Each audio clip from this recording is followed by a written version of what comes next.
Welcome to Dice Tower Live.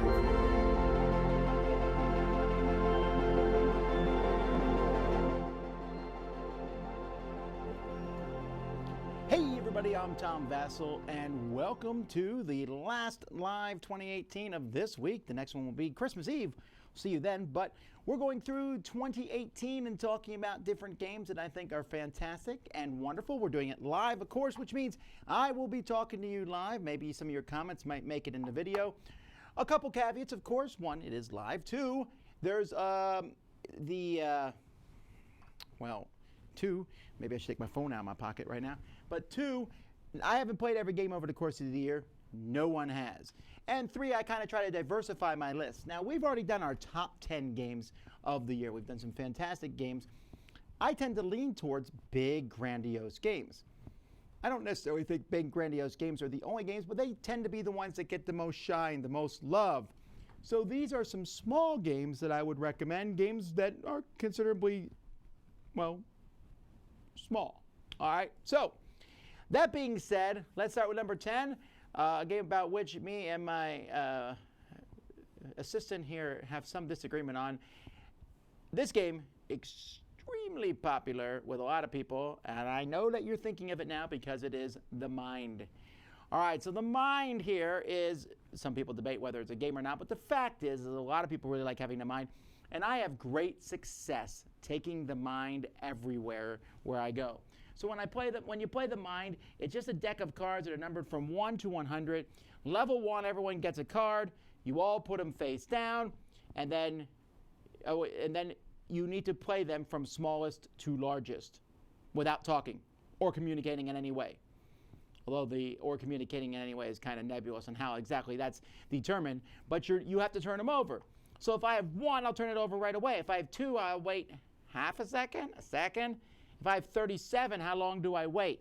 And that's the joy of the game. Then you get 2 cards per person and so on. And there's a few other rules. And so the mic is very quiet. I really need to keep turning this up here. I forget this every single one so far. And the reason for that, folks, is that when I record videos, we have to have the mic at a different level than when we do them live. Okay, so anywho. Let's see. Where am I? The Mind. A lot of fun for a lot of people to play. Let's move on. Number 9 is a small little game. It's a roll and write. Well, actually, not a roll and write game. This is a draft and write game, in which case you will draft a card and then you will play these cards. And by playing the cards, you'll mark stuff down on paper and things like that. So that game is Boomerang. That's a really boring cover. That's just the way it is.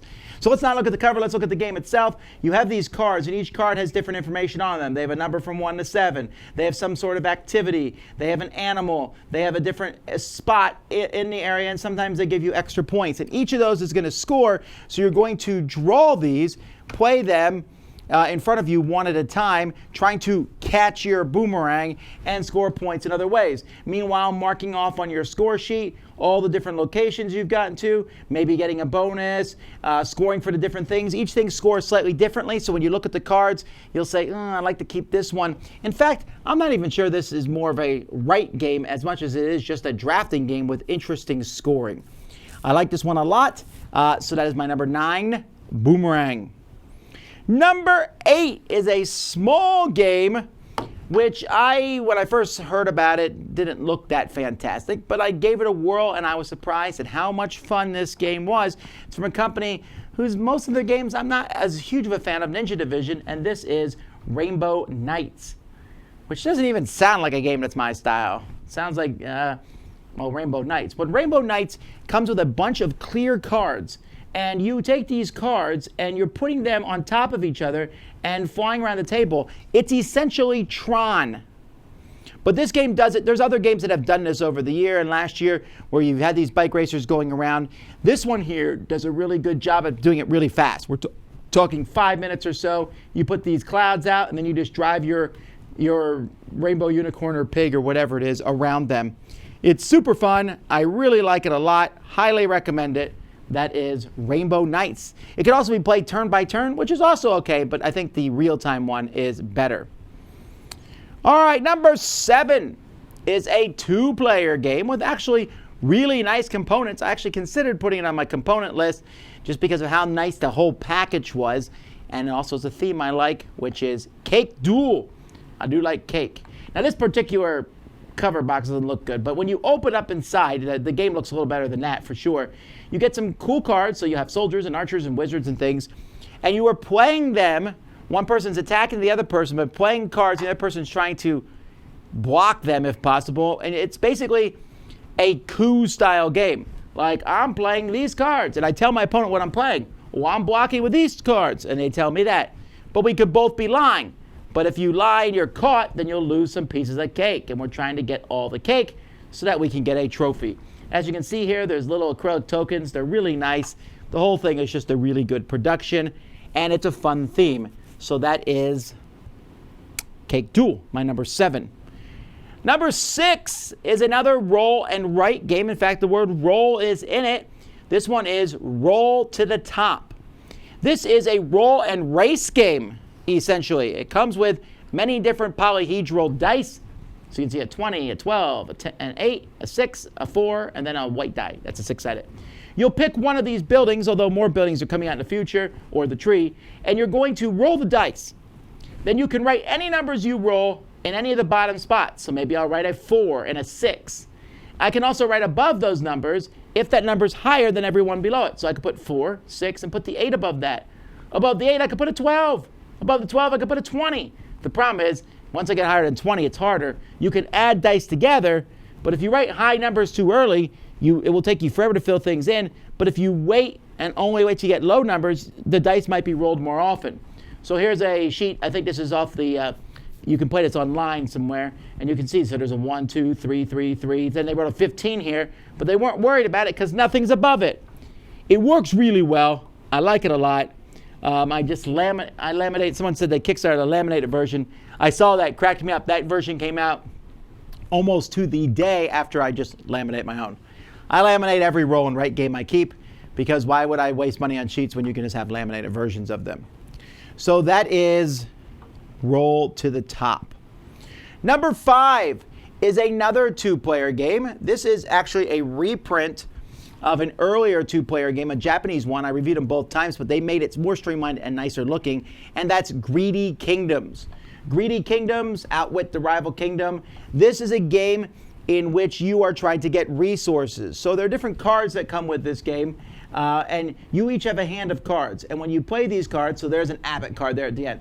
When I play the abbot, I'll pay 1 leaf resource, and I'll get a coin, a meat resource, and a star. And your goal is to get certain resources so you can build these royal palaces here. And one person will play cards. The other person's trying to play cards to block them. So I play this card, and you know I'm going to play that card, so you block it, but I know you know that I know that, so I play the card anyway because I think that you know that you know that, so you're going to play a different card knowing that I know that. And you can upgrade your cards, and there's buildings when you build them, give you special abilities. The whole thing is really a nice, comes together. Greedy Kingdoms. Is there another slide? That's the only picture I put in. Alrighty. Well, that's Greedy Kingdoms, a nice 2-player game. Hey, Shadrach says, Merry Christmas. A very Merry Christmas to you. And a Happy New Year. And now we're back to number 4. Number 4 is another 2-player game. This is another game where you're trying to outwit the other person.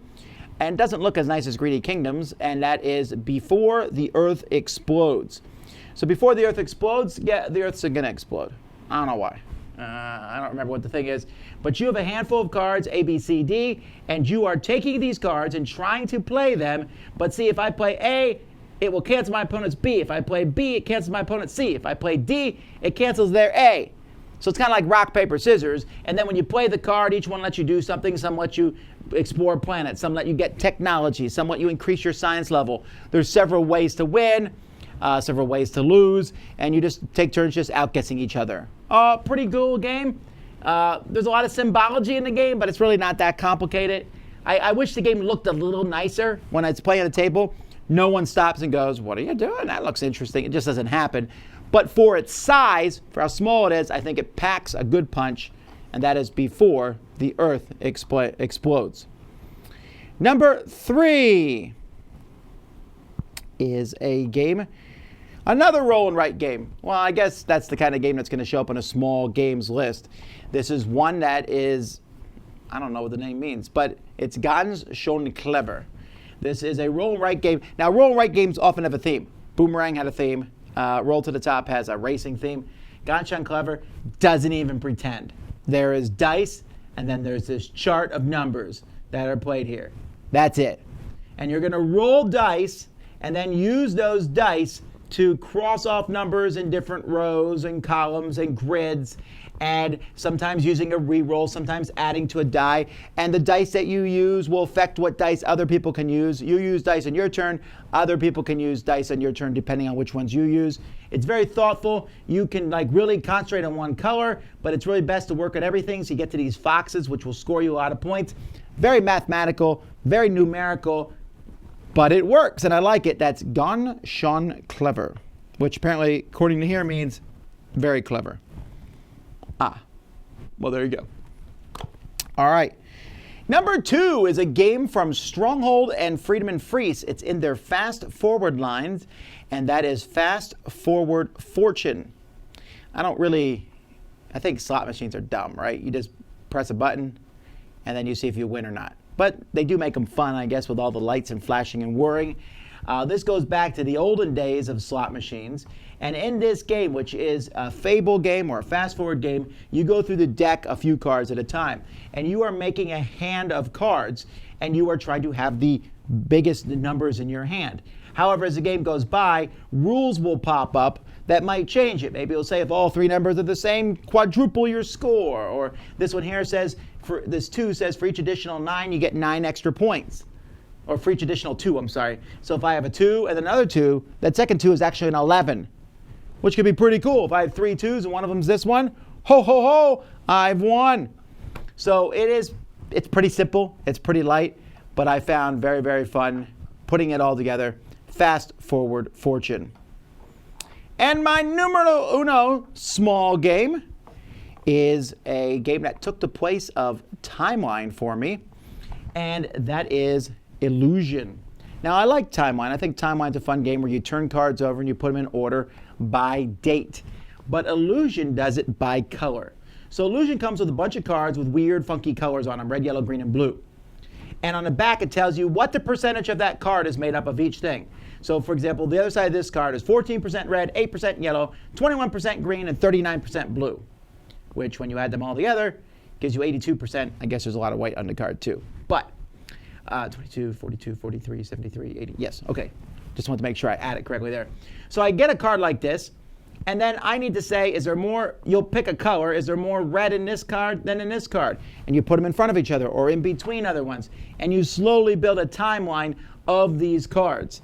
It's a very cool little game. The cards have all sorts of artwork on them. You're never quite sure if there's more. I'm sure there's more blue on that card with the heart than this one.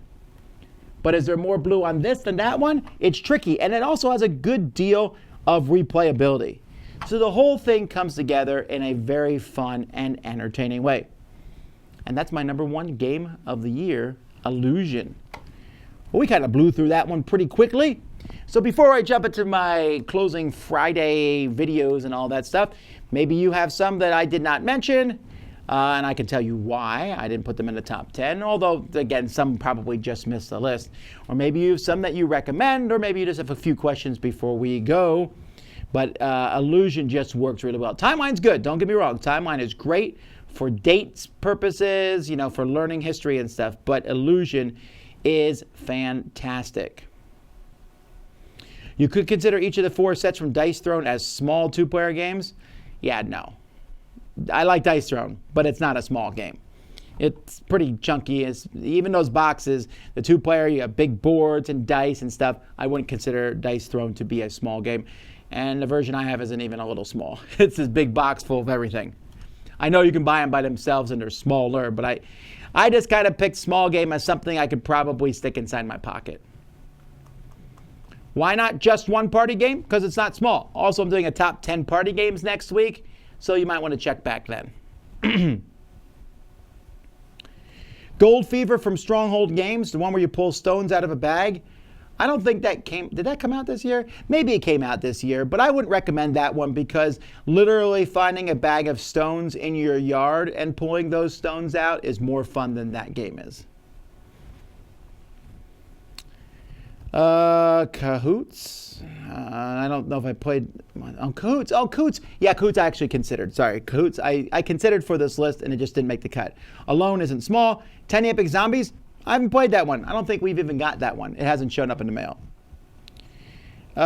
Shards of Infinity is smallish, and I considered that one a lot, but at the end of the day, I guess it is just a deck of cards. I guess I could have considered Shards of Infinity, but it feels like a bigger game. Well, whatever. The Vagaries of Vasel. That's a new movie coming out. Railroad Ink I have not played. Or Welcome To. I guess I should play both of those at some point. I'm surprised Keyforge isn't on here. I thought about Keyforge, but here's the deal. Keyforge is not really a small game for me. Yes, there's those 2 decks, but I also want the big box of tokens and other cards. I carry it around in a bigger box, so that's what it is. Sure, you don't need the starter box, but I just use it anyway. Oh, Not Alone. Not Alone didn't come out in 2018.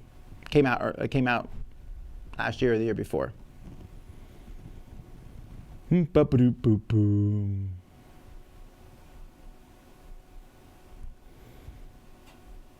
can't believe that you just dumped on Good Fever. My kids now hate you. Oh, I'm very sorry. Have you played any of the new exits? I got 2 sitting on my desk at home. We're going to probably play them over to Christmas vacation at some point. Melody's home, so we saved some of those escape rooms for her. Haven't played Claim or Claim 2. Oops.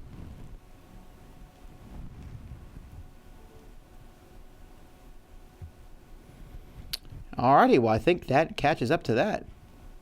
No Button Shy games? I don't think I have any Button Shy games. Button Shy games are, the company makes these really small games that actually fit like in a breast pocket. And I saw them at PAX Unplugged. I was talking to somebody who played them and I asked what the ratio of good games were because if I recall correctly, Button Shy Games comes out with a game monthly. And in my opinion, if you are coming out with a game monthly, by very nature, that forcing out a game all the time, a lot would have to be mediocre games. And the person confirmed that, but they said some of them were quite good, but I wouldn't know which ones. Trick-taking games. Did any good trick-taking games come out this year? I feel like I played a few. Well, there was Gore's Maximus, which was one I considered for this list, didn't make it. House of Danger. That's not small enough. House of Danger is like this big. So I was trying to look for something that could fit my pocket, and this just doesn't fit. I could stick it in there, and then people would laugh at me like, what is wrong with you? Alrighty. Well, that's it. Short list today, but we'll be back on Monday. So here's what's coming up on Monday. We have a live Q&A at 10 o'clock, Christmas Eve. I'll be like, hey. And then at 1 o'clock Monday, which is the very last thing I'm doing, as soon as it's done, I'm out of town, is going to be, what is it? I think it's art, top 10 art games, or it's top 10 components. It's one of those two. Best components for a game or best art. I feel like I could just look it up right now and tell people for sure.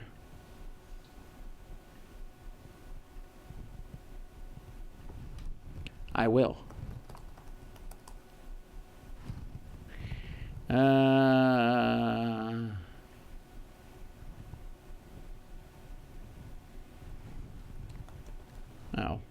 man. Okay.